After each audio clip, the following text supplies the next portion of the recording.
Hello all of you, मैं शिव वर्मा आप सभी का स्वागत करता हूं एक बार पुनः बालाजी स्टडी मोशन चैनल पर।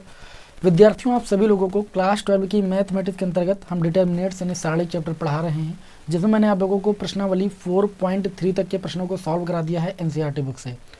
और आज हम बात करेंगे एक नए टॉपिक पर और प्रश्नावली 4.4 के सारे क्वेश्चनों को सॉल्व करना इस क्लास में बताएंगे। क्लास बहुत ज़्यादा महत्वपूर्ण है, पूरी क्लास को ध्यान से देखिएगा और बहुत ही सरल क्वेश्चन है आज की क्लास के। तो यदि आप थोड़ा सा समय दोगे तो आपका ये टाइप जो है तैयार हो जाएगा। तो आज हम बात करेंगे त्रिभुज के क्षेत्रफल की। तो आपने क्लास 10th में त्रिभुज का क्षेत्रफल निकालना सीखा है। यदि आपको किसी त्रिभुज के 3 शीर्ष दे दिए जाएं, ठीक है, जैसे मैं यहाँ पर आपको बता रहा हूँ, जैसे मान लीजिए एक शीर्ष ये ए है, एक ये बी, एक ये सी है। इसके शीर्ष x1, y1 है और b के x2, y2 हैं और c के x3, y3 हैं। ठीक है, तो आप अभी तक क्लास 10th में क्या करते थे, इस त्रिभुज का क्षेत्रफल निकालने के लिए आप सूत्र लगाते थे 1/2, है ना। यहाँ पर लिखते थे x1 और ब्रैकेट को ऑफ कर देते थे, प्लस लिखते थे x2, ब्रैकेट ऑफ कर देते थे, प्लस लिखते थे x3, ब्रैकेट ऑफ कर देते थे और बड़ा ब्रैकेट भी ऑफ कर देते थे। फिर आपको एक ट्रिक पता थी 23, 31, 12 वाली, है ना। 23 का मतलब जो है y2 माइनस y3, तो y2 माइनस y3 हो जाता था। 31 का मतलब y3 माइनस का y1, 12 का मतलब y1 माइनस y2। इस तरीके से आप क्या करते थे, त्रिभुज के क्षेत्रफल का ये सूत्र याद कर लेते थे। हालांकि एक वैकल्पिक तरीका भी था, तीनों शीर्ष ऐसे लिख लेते थे x1 y1, x2 y2, x3 y3। उसके बाद पहला वाला जो शीर्ष था उसको फिर लिख लेते थे और क्या करते थे, आप इसका गुणा करके इसके बाद इसके से गुणा करके जोड़ के घटा देते थे। ठीक, ये वैकल्पिक तरीका था। ठीक है, तो क्या करें, इस तरीके से आप क्या करते थे, त्रिभुज का क्षेत्रफल निकालते थे। लेकिन यहाँ पर सारणिक में आप क्या करोगे, ठीक है, सारणिक में आपको इसी जो ये आपका सूत्र है त्रिभुज के क्षेत्रफल का, इसको आप ऐसे लिखोगे, ये सारणिक में आप ऐसे लिखोगे 1/2। ठीक है, और देखिए जैसे 3 शीर्ष दिए गए x1 y1, x2 y2, x3 y3, तो आप लिखोगे x1 फिर y1, x2 y2, x3 y3 और तीसरे कॉलम में 1 1 1 लिख दोगे। और उसके बाद सारणिक का किसी भी रो या कॉलम के सापेक्ष प्रसार करके क्या करोगे भाई, मान निकाल लोगे। अब आप सभी को पता है कि जो क्षेत्रफल होता है वो एक धनात्मक, क्षेत्रफल सदैव धनात्मक होता है, कभी भी ऋणात्मक नहीं होता है, यानी दूरी सदैव धनात्मक होती है, आप सभी को पता है। तो इसी तरीके से यहाँ पर क्षेत्रफल आपका धनात्मक ही आएगा, इस चीज़ का ख्याल रखिएगा। ठीक है, और आपको बस इतना ही याद रखना कि जो 3 शीर्ष दी जाएंगे x1 y1 यहाँ पर, x2 y2 यहाँ पर, x3 y3 यहाँ पर, बाकी तीसरे काल में 1 1 और आगे 1/2 और साड़ी का प्रसार करके वैल्यू निकाल लेना, बस वही त्रिभुज का क्षेत्रफल हो जाएगा। एक चीज़ और याद रखिएगा, अगर आपसे क्वेश्चन में बोला जाए कि यदि ये तीनों बिंदु संरेख हैं, संरेख का मतलब समान रेखा में, एक ही रेखा में, और जब एक ही रेखा में तीनों बिंदु होंगे तो त्रिभुज तो बन नहीं सकता, यानी आपका यहाँ पर क्षेत्रफल होगा ही नहीं। जब तीनों बिंदु एक ही रेखा में आ जाएंगे तो कहाँ पर क्षेत्रफल गिरेगा, क्षेत्रफल होगा नहीं। तो जब तीनों बिंदु एक ही रेखा में हो जाएंगे, जो त्रिभुज का क्षेत्रफल हो जाएगा वो कितना आ जाएगा, 0 आ जाएगा।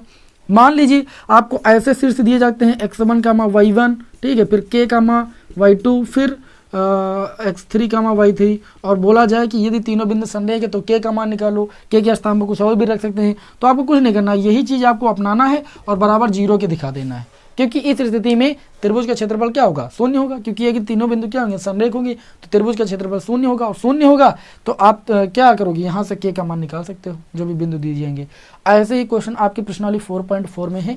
ठीक है, बहुत ही जल्द मैं आपको इस क्लास में इस प्रश्नावली के सारे क्वेश्चन बता दूंगा। ठीक है, क्लास आपकी बहुत अच्छी है, बस पूरी क्लास को ध्यान से देखिएगा। उम्मीद करता हूँ कि ये मेरी बेसिक बातें आप सभी लोगों को समझ में आ गई होंगी, ये आप सभी लोगों ने क्लास 10th में पढ़ा भी है। ठीक है, किस में पढ़ा है भाई, आप लोग बताइए भाई, निर्देशांक ज्यामिति में। ठीक है, चलिए फिर आगे बात करते हैं। आप अपनी एक्सरसाइज को ओपन कर लीजिए। ठीक है, प्रश्न मैं प्रयास करूंगा कि आपकी स्क्रीन पर जरूर लगा दूं, है ना। देखिए भाई, तो प्रश्नावली 4.4 में यहाँ पर देखिए बताया जा रहा है कि प्रश्न संख्या 1, 2, है ना, निम्नलिखित सारणिकों, सॉरी ये गलती से मुझसे क्या हो गया भाई, प्रश्नावली ओपन कर लेते हैं। प्रश्नावली 4.3 है ना, 4.2 तक क्वेश्चनों को मैंने सॉल्व करा दिया, मैंने गलती से बोल दिया है, तो उसको आप मैनेज कर लीजिएगा। तो प्रश्नावली 4.3 की अगर हम बात करें तो यहाँ पर प्रश्न संख्या 1 में बोला जा रहा है कि निम्नलिखित प्रत्येक में दिए गए शीर्ष बिंदु वाले त्रिभुज का क्षेत्रफल ज्ञात कीजिए। ठीक है, यहाँ पर देखिए कई सारे शीर्ष दिए गए, तो पहले क्वेश्चन में हम पहला पार्ट लेकर आपको बता रहे हैं। यहाँ पर शीर्ष दिए गए हैं 1, 0 और दिया गया है 6, 0 और शीर्ष दिया गया है आपका 4, 3। आपको कुछ नहीं करना, मैंने क्या कहा कि त्रिभुज का क्षेत्रफल निकालना है भाई, इसको x1 y1 मानो, इसको x2 y2 मानो, इसको x3 y3 मानो। ठीक है, सारणिक रूप में इसको लिखना है। आप लिखोगे त्रिभुज का क्षेत्रफल, त्रिभुज का क्षेत्रफल बराबर 1/2। साड़ी बना लीजिए, x1 की वैल्यू 1, y1 की वैल्यू 0, ठीक है। उसके बाद x2 की वैल्यू 6 और y2 की वैल्यू 0 और x3 की वैल्यू 4 और y3 की वैल्यू 3। उसके बाद तीसरे कॉलम में 1 1 1 कर दीजिए, ठीक है। अब आप चाहें तो इससे इसको घटा दीजिए, इसको घटा दीजिए तो 2 0 बन जाए, तो प्रसार करने में आसानी हो जाएगी। आप ऐसा भी कर सकते हो या आप डायरेक्ट प्रसार कीजिए बस, क्योंकि यहाँ पर आपको क्षेत्रफल निकालना है, ठीक है। तो ये आपका हो जाएगा 1/2। किसके सापेक्ष प्रसार कर दिया जाए, चलिए प्रसार कर लेते हैं किसी एक के सापेक्ष, तो 1/2 हम चलिए R1 के सापेक्ष प्रसार कर लेते हैं। R1 के सापेक्ष प्रसार, किसी के भी सापेक्ष आप प्रसार कर सकते हो, इसमें कोई बाध्यता नहीं है। R1 के सापेक्ष प्रसार करोगे, पहले बड़ा ब्रैकेट लगा लीजिए, +1 है ना, तो +1 लोगे तो ये कॉलम ये रो छूट जाएगी, 1 0 0 हो जाएगा, -3 बन जाए 3 हो जाएगा।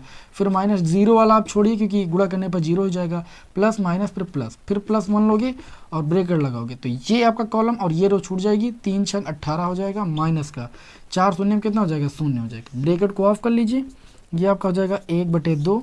1 का गुणा 3 से करोगे, 3 1 का -3, ये 0 हो गया। ये 18 1 कितना हो जाएगा भाई, 18 हो जाएगा। बताइए, सब समझ आ रहा है ना। अब 18 से 3 जाएगा, 15 बचेगा, तो ये आपका आ जाएगा 15/2। क्या भाई, क्षेत्रफल है, तो यहाँ पर आप लिखोगे वर्ग इकाई। क्या लिखोगे भाई, वर्ग इकाई। इस तरीके से आपको त्रिभुज का क्षेत्रफल निकालना है। सारणी के चैप्टर में प्रश्नावली 4.3 के ये सारे क्वेश्चन हैं, ठीक है। अब आप सभी लोगों को इसके जो अन्य पार्ट दिए गए हैं वो आप सभी लोग सॉल्व कर लोगे, दूसरा तीसरा पार्ट, ठीक है। सॉल्व करके बताइएगा भाई आंसर कितना कितना आप सभी लोगों का आया है। चलिए आगे बढ़ते हैं फिलहाल, है ना। आगे बढ़ते हैं क्वेश्चन नंबर 2 में। क्वेश्चन नंबर 2 में क्या बताया जा रहा है, अपनी स्क्रीन पर देखिए भाई, क्वेश्चन मैंने लगा दिया है। दर्शाइए कि बिंदु ए है ना, एक बिंदु दिया गया है ए, जिसका शीर्ष दिया गया है a, b+c और एक शीर्ष b दिया गया है ना, जिसके निर्देशांक दिए गए हैं b, c+a और एक शीर्ष c दिया गया है जिसके निर्देशांक c, a+b दिए गए हैं।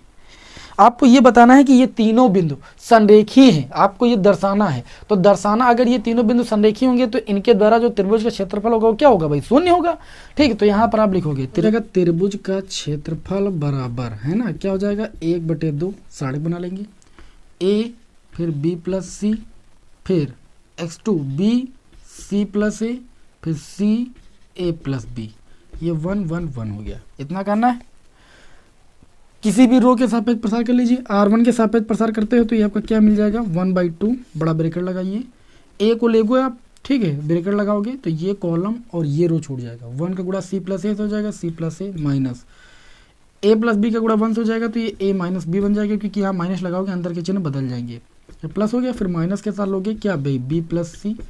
तो b+c इस कॉलम में और इस रो में पड़ा है, तो 1 का गुणा b से हो जाएगा तो ये b हो जाएगा, और c का गुणा 1 से हो जाएगा, माइनस का c हो जाएगा, क्योंकि माइनस सूत्र वाला। फिर आप +1 लोगे, +1, तो 1 इस कॉलम में इस रो में पड़ा है। a+b का गुणा b से हो जाएगा, तो कितना आपका हो जाएगा ab प्लस का भाई b² माइनस c का गुणा c+a से हो जाएगा, c² माइनस का भाई ac। बड़ा ब्रैकेट ऑफ कर लीजिए, इसको हल कर लीजिए और इसका मान अब 0 आना चाहिए भाई, तभी ये तीनों बिंदु संरेखीय होंगे। 1/2, ये माइनस है प्लस है 0 हो गया, ठीक। मैं काट के बता रहा हूँ, आपको काटना नहीं है। a का गुणा c से करोगे ac हो जाएगा, और a का गुणा b से करोगे माइनस का ab हो जाएगा। क्लियर हुई इतनी बात। यहाँ पर देखिए b का गुणा हो जाएगा b², ठीक है। b और c का गुणा -bc होगा, बाहर माइनस, ये प्लस का bc हो जाएगा, ठीक है। c और b का गुणा हो जाएगा, ये प्लस का bc आ जाएगा, लेकिन ये माइनस का bc हो जाएगा। c और -c का गुणा -c होगा, बाहर ये प्लस का c² हो जाएगा। फिर ये आपका प्लस का ab प्लस का b² माइनस का c² माइनस का ac, ठीक है। देखिए 0 हो गया। आप यहाँ पर देखिए माइनस का ac, ये प्लस का ac, ये माइनस का ab, ये प्लस का ab, ये प्लस का b², ये माइनस का b², ये प्लस का c माइनस का c² प्लस का c² minus bc plus bc। कुल मिला के हो गया 1/2 गुणे 0 बराबर 0। त्रिभुज का क्षेत्रफल अगर 0 आ गया, इसका मतलब ये तीनों बिंदु भैया क्या है, संरेखी। कभी भी आपको 3 बिंदु संरेख सिद्ध करने के लिए बोला जाए तो उनका त्रिभुज का जो क्षेत्रफल होता है वो 0 ही आता, तभी वो तीनों बिंदु क्या होते हैं, संरेखी। बताइए ये क्वेश्चन नंबर 2 आप सभी को समझ में आया कि नहीं आया। बिल्कुल समझ में आ रहा होगा, क्योंकि इन क्वेश्चनों में भाई कोई दम ही नहीं है। अगर आपने थोड़ी सी मेरी बात को अच्छी तरीके से समझ लिया है, क्लास 10 में निर्देशांक ज्यामिति को पढ़ा है भाई अच्छी तरीके से, तो उम्मीद करता हूँ कि आप सभी लोगों को ये चैप्टर बिल्कुल भी कठिन नहीं लगेगा, मतलब ये टॉपिक बिल्कुल भी कठिन नहीं लगेगा, है ना। चलिए लिख सकते हो, अतः ये जो बिंदु है ये क्या है, आपस में संरेखीय है। आगे बढ़ते हैं भाई क्वेश्चन नंबर 3 की ओर। क्वेश्चन नंबर 3 को देखिए, बोला जा रहा है कि प्रत्येक में के का मान ज्ञात कीजिए यदि त्रिभुजों का क्षेत्रफल 4 वर्ग इकाई है। अब त्रिभुज का क्षेत्रफल दे दिया ऑलरेडी कि उन्होंने 4 वर्ग इकाई है, तो आप बताइए शीर्ष बिंदु निम्नलिखित आपको दिए गए हैं। पहला देखते हैं इस टाइप का क्वेश्चन कैसे लगाओगे, k, 0। दूसरा शीर्ष आपको दे दिया गया है 4, 0 और तीसरा शीर्ष आपको दे दिया गया है 0, 2। ये दिया गया है भैया ना, ये 3 शीर्ष है। आप क्या करोगे, इसको x1 मानोगे, इसको y1, x2, y2, x3, y3, वही पुराना काम लिखोगे। त्रिभुज का क्षेत्रफल बराबर क्या होता है, 1/2 साड़ी बना लीजिए। x1 y1 k, 0, 4, 0, 0, 2, 1, 1, 1। ये आप साड़ी में ऐसे पहले आप व्यवस्थित कर लीजिए। क्लियर हुई इतनी बात। अब देखिए त्रिभुज का क्षेत्रफल 4 वर्ग इकाई है, 4 दूनी कितना हो जाएगा 8, यहाँ पर डायरेक्ट 8 लिख लेता हूँ। और इसका हम क्या करेंगे, C3 के सापेक्ष वही प्रसार कर देंगे। तो C3 के सापेक्ष प्रसार करेंगे प्लस माइनस, फिर ये प्लस हो जाएगा, ये माइनस हो जाएगा, है ना। अब देखिए ये 2 जीरो हैं, इसको लेने की कोई जरूरत ही नहीं, आप डायरेक्ट माइनस का 2 लीजिए, है ना, क्योंकि जीरो वाले वैसे भी जीरो हो जाएंगे। अब जब -2 लेकर आप चलोगे, ठीक, तो 2 इस कॉलम में पड़ा, इस रो में पड़ा, छोड़िए इसको। 1 का गुणा किससे हो जाएगा, k से, तो k बन जाए k, और 4 का गुणा 1 से जाएगा 4 हो जाएगा। बस इतना ही सॉल्व करना है। ये कितना हो गया, -2k और माइनस का गुणा प्लस का 8 हो जाएगा। 8 इधर आएगा, 8 से 8 गया 0 बराबर -2k। देखिएगा ध्यान से भाई, ये माइनस का गुणा प्लस का 8 हुआ, ठीक है, और प्लस 8 इधर आया, माइनस का 0 हो गया, बराबर ये कितना हो -2k। तो k बराबर यहाँ से कितना आ जाएगा भाई, 0 आ जाएगा, क्योंकि -2 आपका बट्टे में जाएगा, तो k बराबर कितना आ जाएगा आपका भाई, 0 आ जाएगा। बताइए ये क्वेश्चन आप सभी को समझ में आया कि नहीं आया, समझ में बिल्कुल भी आ गया होगा, इसमें कोई भी दिक्कत नहीं होने वाली है, k का मान आपका 0 हो जाएगा। ठीक है, यहाँ पर बस ठीक है, कोई दिक्कत नहीं है। ठीक, इसी तरीके से आपको क्वेश्चन लगाना, k का मान आपका 0 आएगा। आगे यहाँ पर बात करें, हाँ k का मान और भी एक आ सकता था ऐसे, अगर आप देखते हैं यहाँ पर देखिए आपने +8 लिया था त्रिभुज का क्षेत्रफल, ठीक है, तो प्लस माइनस त्रिभुज का क्षेत्रफल अगर ले रहे हो तो ये 8 अगर आप माइनस करोगे तो ये 8 इधर आएगा, तो माइनस का 8 हो जाएगा, तो -8 माइनस का 16 हो जाएगा, माइनस का 2k, तो माइनस कैंसिल हो जाएगा, तो k बराबर 8 भी आ जाएगा, 2 8 16।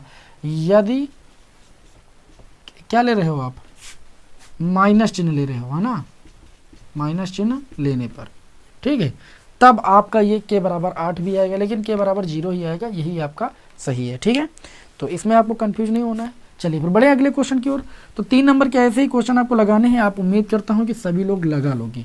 ठीक है, इसमें आपको कोई दिक्कत नहीं होनी चाहिए, अनिवार्य रूप से कोई भी दिक्कत नहीं होनी चाहिए, है ना। आपको यही करना है, साड़ी में रख देना है और उसके बाद निकाल लेना है। तो उम्मीद करता हूँ कि सारे पार्ट आप सभी लोग लगा लोगे। ठीक है, एक बार क्या करना, जो त्रिभुज का क्षेत्रफल होगा एक बार प्लस ले लेना, एक बार माइनस ले लेना, तो क्या 2 मान आ जाएंगे, बस यही करना है बस। चौथे नंबर में देखते हैं क्या दिया गया है कि साड़िकों का प्रयोग करके 1,2 और 3,6 को मिलाने वाली रेखा का भाई समीकरण ज्ञात कीजिए। तो जैसे 2 बिंदु दिए गए हैं, एक दिया गया है 1,2, है ना, और 3,6। तो जैसे मान लीजिए इन बिंदुओं से मैंने कोई एक रेखा खींच ली, ये A है जिसका निर्देशांक 1,2 है, और ये 3,6 है जिसका निर्देशांक B है। ठीक है, B 3,6। इस पर एक बिंदु मैंने P मान लिया जिसका निर्देशांक x, y है। अगर इस पर एक बिंदु x, y स्थित है, तो ये तीनों बिंदु आप देख रहे हो एक ही रेखा में है, इसका मतलब त्रिभुज का क्षेत्रफल क्या होगा भाई, 0 होगा। तो इस स्थिति में मान लीजिए कि माना 2 बिंदुओं से जो रेखा है उस पर एक बिंदु आपका x, y है, अगर उस रेखा पर स्थित है तो त्रिभुज का क्षेत्रफल क्या होगा, 0 होगा, और 0 होगा तो समीकरण क्या बन के आएगी, देखिए भाई, त्रिभुज का क्षेत्रफल बराबर 1/2। ठीक है, यहाँ पर आप पहले साइड में लिखिए, एक बिंदु ये है 1, 2 लिखिए, दूसरा बिंदु x, y वो लिखिए, तीसरा बिंदु आपका कितना है 3,6। इसको पहले आप एक काम कीजिए, पहले आप 3,6 लिखिए, फिर आप x, y लिख दीजिए। बताइए इसमें कोई दिक्कत तो आपको नहीं है, बिल्कुल भी दिक्कत नहीं होनी चाहिए। उसके बाद आप यहाँ पर 1, 1, 1 लिख दीजिए। क्लियर हुई इतनी बात। अब ये जो क्षेत्रफल है 0 के बराबर दिखा दीजिए, बस समीकरण आपको प्राप्त हो जाएगी, क्योंकि ये तीनों बिंदु एक ही रेखा में, और जब तीनों बिंदु एक ही रेखा में होंगे तो त्रिभुज के क्षेत्रफल क्या होगा, 0 होगा। 2 का गुणा 0 से उधर हो जाएगा, है ना, कैंची गुणा करने पर तो 0 हो जाएगा। तो ये साड़ी का आपका बच जाएगा केवल ये इतना बच जाएगा, इसका आप प्रसार कर दीजिए किसके सापेक्ष, R1 के सापेक्ष। तो 1 लेंगे जब, तो ये कॉलम ये रो छूट जाएगी, 6 कम 6 माइनस का y 1 कम y, और माइनस का 2 लेंगे तो ये कॉलम ये रो छूटेगी, 3 1 कम 3 और माइनस x 1 कम x। उसके बाद ये वाला लेंगे तो +1 लेंगे, तो ये आपका हो जाएगा, ये कॉलम ये रो छूट जाएगी, 3y और माइनस का 6x, और बराबर कितना हो जाएगा 0। बस हल कर लीजिए, 6y और 3 दूनी 6 और प्लस का 2x माइनस माइनस का गुणा प्लस ये आपका हो जाएगा 3y माइनस का 6x और बराबर कितना हो जाएगा 0। देखिए भाई 6 माइनस 6 प्लस 6 0 हो गया, ठीक है। 3y से y जाएगा, देखिए 3y से 1y जाएगा तो 2y बचेगा और 2x से 6x जाएगा माइनस का 4x बचेगा बराबर 0, ठीक है। बस यही आपका समीकरण हो जाएगा, ठीक है। इस क्वेश्चन में यही पूछा गया था भाई, ठीक है। क्या पूछा गया था कि जो है अगर ये दो बिंदु हैं, ठीक है, तो इसमें पूछा गया था कि मिलाने वाली रेखा का समीकरण ज्ञात कीजिए, यही समीकरण हो जाएगा। इसको थोड़ा सुव्यवस्थित अगर करना चाहो तो आप लिख सकते हो 2y बराबर भाई 4x, 2 2 जा 4, x बराबर आपका कितना आ जाएगा, y बराबर आपका कितना आ जाएगा 2x।